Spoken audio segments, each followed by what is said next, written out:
Elizabeth. Hello. How are you doing? I'm very well, thank you.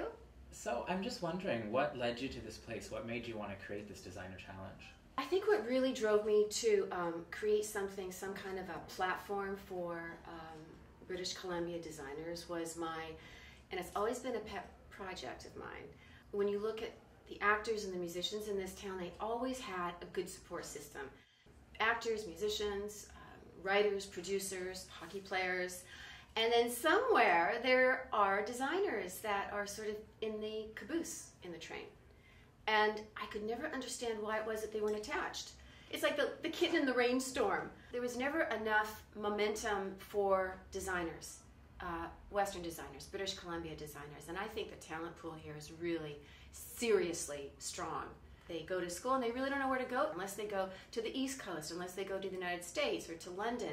And maybe the timing now is better. Social platform is helpful, which is how we're here and doing this. And it's a way, I guess, in which I can say, you know, I recognize you, I want to support you, I want to help you.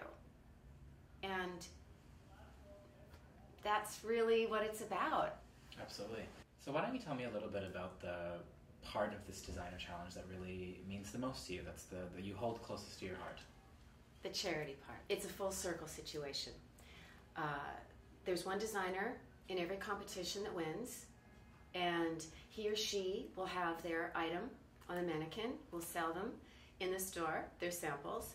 The other four are winners too, because I have set up a good situation with local charities, whether it's teenage pregnancy, homeless, women that are homeless that have been in shelters for many years, that need love, that need someone to say, you know, you matter to somebody out there. Having a designer piece that was so good to be in the competition, and they now have a special piece from them, and it's all about that. It's all about everyone feeling that everyone matters. Everyone, the support system, the web, the infrastructure of that helps everybody's soul. How do you both feel about how it's going?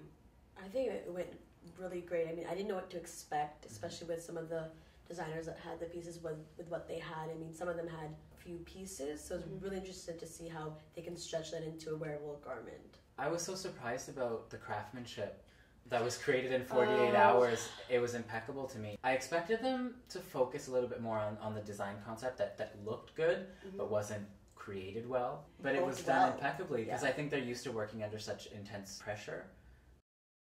There was an apparent language barrier that we discovered was a little bit more prominent than we had originally anticipated. That then developed into a lack of understanding, and there was some gaps in the rules that she didn't understand. Right. So I felt really bad. I know, because, I mean, her work was pretty good. Yeah, but it's a disqualification if you're not using the donation. Yeah, like strictly just the donations. And then there is Ash, who is clearly from another era.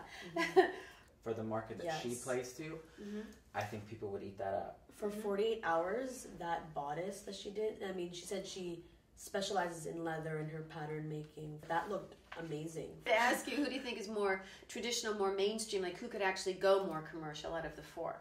I would probably say Adriana. Now, this is excluding the piece that she used as her original piece. I'm going back to when we interviewed her. She brought in the pieces from her Fortery line.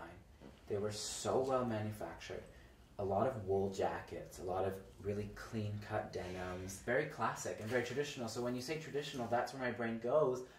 But the piece that she brought in for her signature piece, not cohesive to her, for who I thought she was as a designer. It doesn't sound like what you were describing with her usual work. And you know what? The clothes she's worn on set, most of them, if not all of them, were all handmade from her line. Wow. I know that jacket that she wore, that military-inspired jacket with the and her denim collar.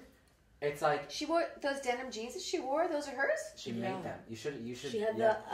She had her label on there, and she had this insert in the back where she could put her hand, and it was a mold of her hand, so it fits perfectly in her back pocket. So then, who do you think is the most international, and why? Evan. I definitely agree with that. I just think his youth is so fresh, and I think he would be so marketable internationally. Because he's 19. 19. You can't get fresher than that. Yeah, no kidding. It doesn't segregate to a city. It's fashion. Okay, so we'll see y'all back here in a week. Come on out and play. Come on out and play. Come on out, get yourself in the game. Get in the game. You're better than you think, stronger than you know. Time to stretch those wings. You gotta go. Come on out, come on out, come on out and play.